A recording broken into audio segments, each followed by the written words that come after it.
मोहम्मद गोरी। शिहाबुद्दीन मोहम्मद गोरी या मुइजुद्दीन मोहम्मद बिन शाम गौर के शासक गियासुद्दीन का छोटा भाई था। 1173 ईस्वी में उसे गजनी की गद्दी पर बिठाया गया।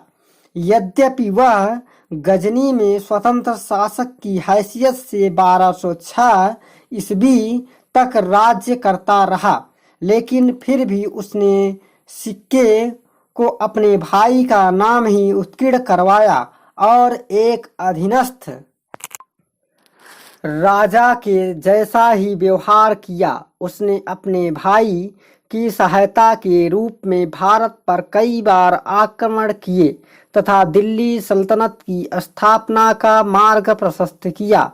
महमूद के 17 आक्रमण 1000 ईस्वी में उत्तर पश्चिमी सीमा पर तथा पेशावर के किलों को जीता। 1001 में पेशावर पर आक्रमण जयपाल पराजित। 1004 ईस्वी में भेड़ा तथा भटिंडा पर आक्रमण।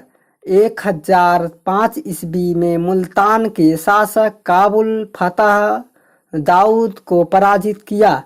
1007 ईस्वी में मुल्तान पर पुनः आक्रमण, सुखपाल को बंदी बनाया।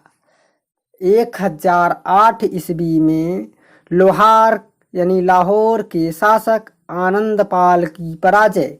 1009 ईस्वी में नगरकोट पर आक्रमण। 1011 ईस्वी में मुल्तान के शासक दाऊद को बंदी बनाया।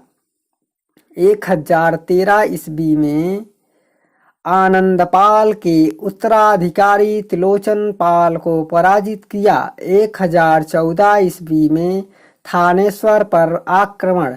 1015 ईस्वी में कश्मीर पर आक्रमण कर त्रिलोचन पाल के पुत्र भीम पाल को हराया।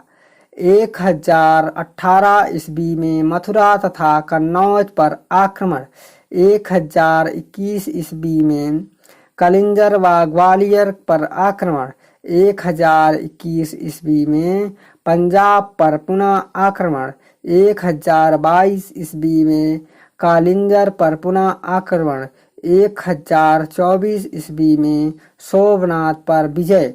1026 से 1027 ईस्वी में मुल्तान के जाटों पर आक्रमण। मोहम्मद गोरी के भारत पर आक्रमण। मुल्तान तथा सिंध। मोहम्मद गोरी ने भारत पर प्रथम बार 1175 ईस्वी में आक्रमण किया। वह गोमल दर्रे से होता हुआ मुल्तान तथा उच्च तक आया और उन्हें अपने अधीन कर लिया।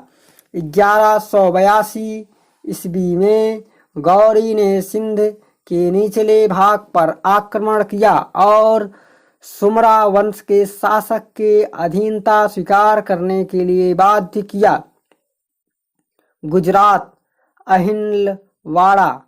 1178 ईस्वी में मोहम्मद गोरी गुजरात के शासक, संभवतः मूलराज द्वितीय या कुछ इतिहासकारों की राय में भीमदेव द्वितीय के आबू पर्वत के समीप बुरी तरह पराजित हुआ। वह जान बचाकर भाग गया।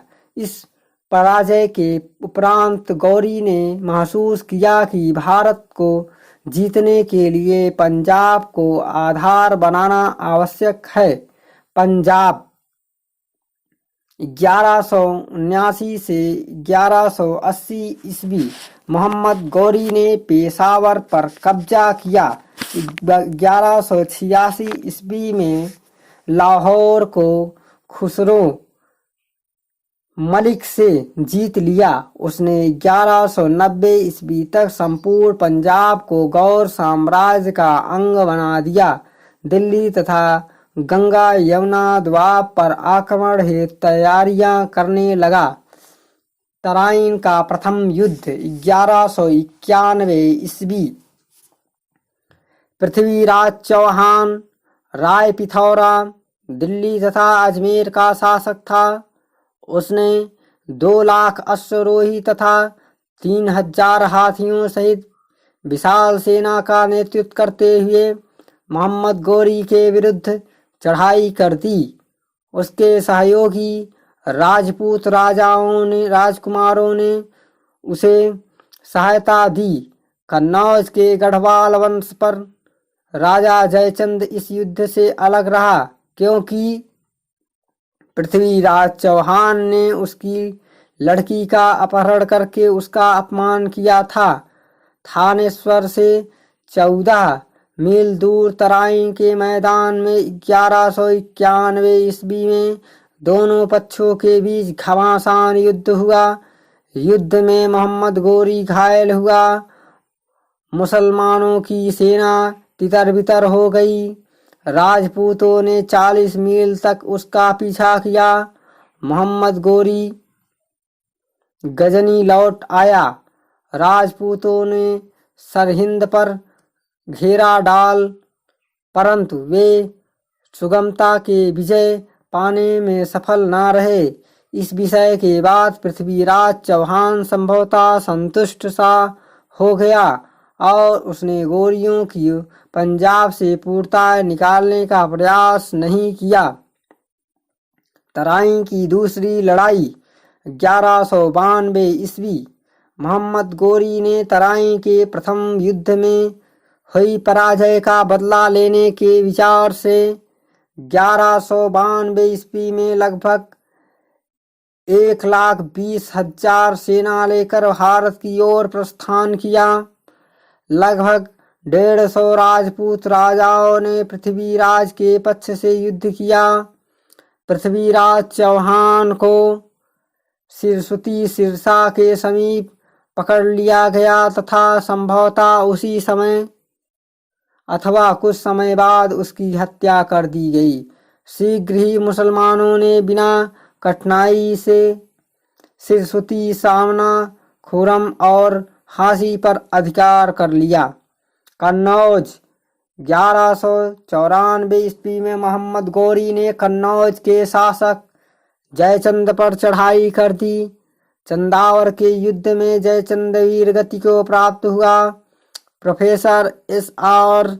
शर्मा ने विचार में चंदावर के स्थान पर जयचंद के पतन ने मोहम्मद गोरी को पराजित और भारतवर्ष की धार्मिक राजधानियों कन्नौज और बनारस का स्वामी बना दिया। मोहम्मद गोरी को ख्वारिज्म के शासक ने अंध खुद के युद्ध में भारी पराजय झेलनी पड़ी।